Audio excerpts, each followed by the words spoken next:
Hello guys, ఈ వీడియోలో content ఏంటంటే బ్రాంచ్ వర్సెస్ కాలేజ్. అంటే మీకు మంచి ర్యాంక్ వచ్చిందనుకోండి, మీకు కాలేజ్ వస్తుంది మీకు ఇష్టమైనది. అలాగే ఒకవేళ 20K 30K 40K అలా వచ్చిందనుకోండి, మీరు బ్రాంచ్కి ప్రిఫరెన్స్ ఇవ్వాలా ఆర్ కాలేజీకి ప్రిఫరెన్స్ ఇవ్వాలా, ఫుల్ డీటెయిల్గా ఈ వీడియోలో అయితే డిస్కస్ చేయబోతున్నాను. అలాగే మీరు కనుక మన ఛానల్ కొత్తగా వచ్చినట్లయితే ఇంకా సబ్స్క్రైబ్ చేయకపోతే ఖచ్చితంగా సబ్స్క్రైబ్ చేయండి. అలాగే మనమైతే ఎంసెట్ గురించి చాలా వీడియోస్ అయితే చేసాం, ఇంకా మీరు కనుక ఒకసారి చెక్ చేయకపోతే చెక్ చేయండి. అలాగే మనకు ఆల్రెడీ ఎంసెట్ రిజల్ట్స్ వచ్చాయి కాబట్టి బోత్ ఏపీ అండ్ టీఎస్ మీకు ఎంత ర్యాంక్ వచ్చిందో కామెంట్ చేయండి. అలాగే మీరు ఏ కాలేజీలో జాయిన్ అవ్వాలనుకుంటున్నారో కూడా ఖచ్చితంగా కామెంట్ సెక్షన్లో కామెంట్ చేయండి. ఇప్పుడు టాపిక్ వస్తే ఫస్ట్ టైప్ ఎలా ఉంటుందంటే, ఫస్ట్ టైప్ వాళ్ళకి మేబీ 5K 8K 10K అలా ర్యాంక్ వస్తుంది. వీళ్ళకి వచ్చిన వీళ్ళకి మ్యాక్సిమం వాళ్ళకి ఇష్టమైన కాలేజ్ ఆర్ బెస్ట్ కాలేజ్లో సిఎస్సి వస్తుంది. ఎక్కువ మంది సిఎస్సి తీసుకోవాలనుకుంటారు, వాళ్ళకి మ్యాక్సిమం మంచి కాలేజ్లో సిఎస్సి వస్తుంది. టాప్ టైర్ 1 బెస్ట్ కాలేజెస్లో అయితే వీళ్ళకైతే ఏ ప్రాబ్లం ఉండదు. జస్ట్ వీళ్ళు కౌన్సిలింగ్ అటెంప్ట్ అయితే చాలు, వీళ్ళు మంచి కాలేజెస్లో సిఎస్సి ఆర్ వాళ్ళకి ఇష్టం వచ్చిన బ్రాంచ్ అయితే వచ్చేస్తుంది చాలా ఈజీగా. వీళ్ళతో అయితే ప్రాబ్లం అయితే ఉండదు. నెక్స్ట్ సెకండ్ టైప్లో ఒక 30K 40K అలా వస్తుంది. వీళ్ళకైతే సిఎస్సికి అయితే బెస్ట్ కాలేజెస్ అయితే రావు, టాప్ 10-15లో కష్టం. బట్ రిమైనింగ్ కాలేజెస్లో సిఎస్సి వస్తుంది. బట్ మీకు ఇక్కడ మంచి కాలేజెస్లో జాయిన్ అవ్వాలంటే మీరు బ్రాంచ్ అడ్జస్ట్ అవ్వాలా. బ్రాంచ్ అంటే సపోజ్ సిఎస్సి కాకుండా సిఎస్సి స్పెషలైజేషన్స్ కానీ ఆర్ ఈసీఈ ఐటీ వీటికి వస్తే అప్పుడు మీకు మంచి బ్రాంచ్ వస్తుంది. మీరు అడగచ్చు దేనికి బాగుంటుంది అని. మీరు కనుక బిలో యావరేజ్ కాలేజ్కి వెళ్ళే కంటే బెస్ట్ కాలేజ్లో కొంచెం తగ్గిన బ్రాంచ్ బాగుంటుందని నా ఒపీనియన్. సపోజ్ అక్కడ మీరు వేరే కాలేజీలో సిఎస్సి అని వెళ్తారు, అది బిలో యావరేజ్ కాలేజ్ అనుకోండి, అక్కడ ఫెసిలిటీస్ ఉండవు, ప్లేస్మెంట్స్ కూడా ఉండవు ఈవెన్ సరిగా. కాబట్టి కొంచెం బ్రాంచ్ తగ్గిన మంచి కాలేజ్కి వెళ్తే మీకు అక్కడ ప్లేస్మెంట్స్ కానీ ఆ ఎన్విరాన్మెంటే వేరుగా ఉంటుంది. అలాగే మీరు జాయిన్ అయ్యేటప్పుడు ఆర్ కౌన్సిలింగ్ పెట్టేటప్పుడు ఇంటేక్ చూసుకోండి. ప్రెజెంట్ అయితే ఈ ఇయర్ అయితే ఇంటేక్ పెరిగే ఛాన్సెస్ ఉంటాయి. మీరు కాలేజ్ అఫీషియల్ వెబ్సైట్, మీరు జాయిన్ అయ్యే కాలేజ్ అఫీషియల్ వెబ్సైట్లో కానీ వెళ్ళి చెక్ చేయండి, సీట్లు పెరిగాయా అని చెక్ చేసి మీరు బ్రాంచ్ ప్రిఫరెన్స్ అయితే చాలా అంటే చాలా జాగ్రత్తగా పెట్టాలి. మా ఫ్రెండ్ అయితే ఒకరికి కాలేజ్లో 8Kకి సిఎస్ఎం వచ్చింది, computer science and engineering with artificial intelligence and machine learning. తనకి సిఎస్సి రాలేదు. తను ఏంటంటే నాన్ లోకలు, అలాగే తనకి జేవిడి పడదనమాట. జేవిడి అయితే లాస్ట్ ఇయర్ వరకు, ఇది కూడా చెప్పడం మర్చిపోయాను, గవర్నమెంట్ ఇప్పుడు చేంజ్ అయింది కాబట్టి ఎలా ఉంటుందో కూడా తెలియదు. లాస్ట్ ఇయర్ ప్రభుత్వం అంటే ఇప్పుడు అయిపోయిన ప్రభుత్వం వరకు వాళ్ళు ఫుల్ ఫీజు రీఎంబర్స్మెంట్ అన్నారు.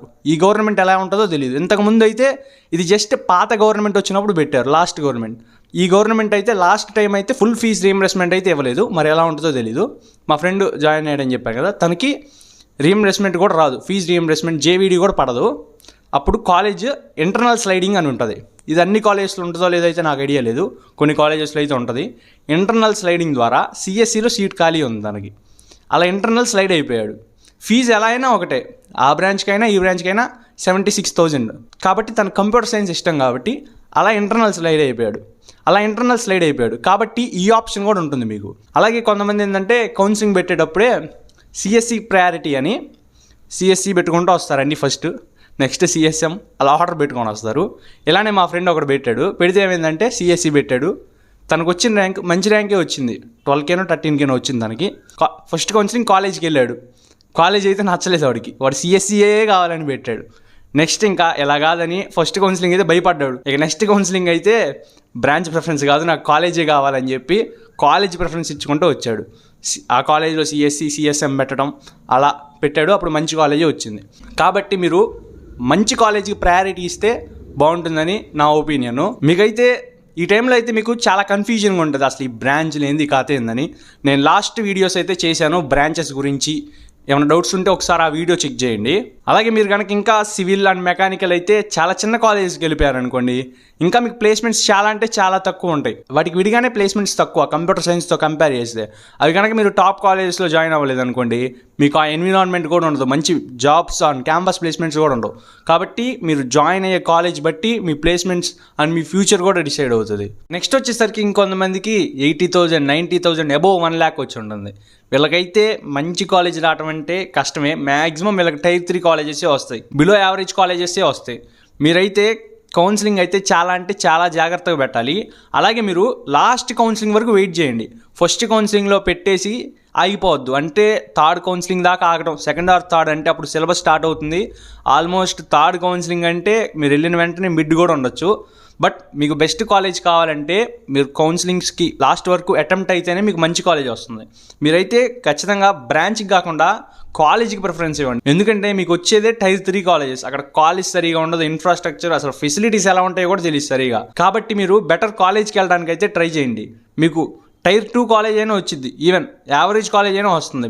బిలో యావరేజ్ కంటే యావరేజ్ కొంచెం బెటర్ కదా, అలా అయినా ఆప్షన్ ఉంటుంది. కాబట్టి మీరైతే కౌన్సిలింగ్ చాలా అంటే చాలా జాగ్రత్తగా పెట్టండి. అలాగే మంచిగా ర్యాంక్ వచ్చిన వాళ్ళు కూడా ఈ బ్రాంచ్ ప్రిఫరెన్స్ ఇస్తారు. ఫస్ట్ మా ఫ్రెండ్ చెప్పాను కదంటే ఆ బ్రాంచ్ ప్రిఫరెన్స్ ఇవ్వడం వల్ల కిందకి వెళ్ళిపోతారు. ఫస్ట్ కౌన్సిలింగ్ పెట్టాక హడావుడి పడిపోతారు, ఏదో అయిపోయినట్టు. ఇంకా అప్పుడు భయపడి సెకండ్ కౌన్సిలింగ్లో జాగ్రత్తగా పెడతారు. కాబట్టి అది ఒకసారి చెక్ చేయండి. నేను వీడియోస్ అప్లోడ్ చేస్తూ ఉంటాను, మీరు కౌన్సిలింగ్లో ఎటువంటి మిస్టేక్స్ చేస్తారు ఏ చేయకుండా ఉండాలని. ఇంకొంతమంది ఫ్రెండ్స్ 2-3 కలిసి ఉంటారు, ఒకే కాలేజ్లో వచ్చేటట్టు కౌన్సిలింగ్ పెడదాం అనుకుంటారు. బట్ ఏం చేస్తారంటే ఆప్షన్స్ ఒకళ్ళు పెట్టింది అందరూ పెడతారు. ఫస్ట్ పెట్టినోడు సపోజ్ 20K ర్యాంక్ వచ్చింది అనుకోండి, వాడు ఎలా పెడతారు ఆప్షన్స్, వాడికి వచ్చే కాలేజెస్ బట్టి ముందు ప్రకారంగా పెట్టుకొని వస్తాడు, వాడికి ముందే వచ్చేస్తుంది సీటు. మిగిలిన వాళ్ళు కూడా సేమ్ అదే ఆర్డర్ పెడితే తన కిందకి వెళ్ళిపోతుంది కదా. సపోజ్ ఇంకొకటికి 40K వచ్చింది అనుకోండి, 20K వాడు వచ్చినోడికి పై కాలేజే వస్తుంది, 40K వచ్చినోడు కిందకి వెళ్ళిపోతాడు. కాబట్టి ఇద్దరు ఒకే కాలేజీలో జాయిన్ అవ్వాలంటే 20K వచ్చినోడు ముందే బెస్ట్ కాలేజ్ పెట్టకూడదు. ఇద్దరికి వచ్చేటట్టు చూసి 20K వాడు తగ్గి 40K వాడికి వచ్చే కాలేజ్ రేంజ్లో ఫస్ట్ ఆ ఆప్షన్స్ అయితే పెట్టాలి. 40K వాడికి వస్తుంది చూసారా కాలేజ్, ఆ కాలేజెస్ అయితే వెబ్ ఆప్షన్స్లో ఫస్ట్ అయితే పెట్టాలి. అప్పటికి ఇద్దరికి ఒకే కాలేజ్ వచ్చే ఛాన్స్ ఉంటుంది జాగ్రత్తగా పెడితే. అది టిపికల్గానే ఉంటుంది. అలా చేసి మా ఫ్రెండ్స్ కొంతమంది చిన్న కాలేజ్కి వెళ్ళిపోయి మంచి ర్యాంక్ వచ్చినా ఇద్దరు ఒక దగ్గర లేరు. కాబట్టి ఇది కూడా చాలా అంటే చాలా జాగ్రత్తగా ఉండండి. ఇంకా మన ఛానల్లో మంచి మంచి వీడియోస్ అయితే వస్తూ ఉంటాయి. ఇంకా మీరు కనుక ఈ వీడియోకి లైక్ చేయకపోతే లైక్ చేసి మన ఛానల్ని సబ్స్క్రైబ్ చేయండి. That's it guys.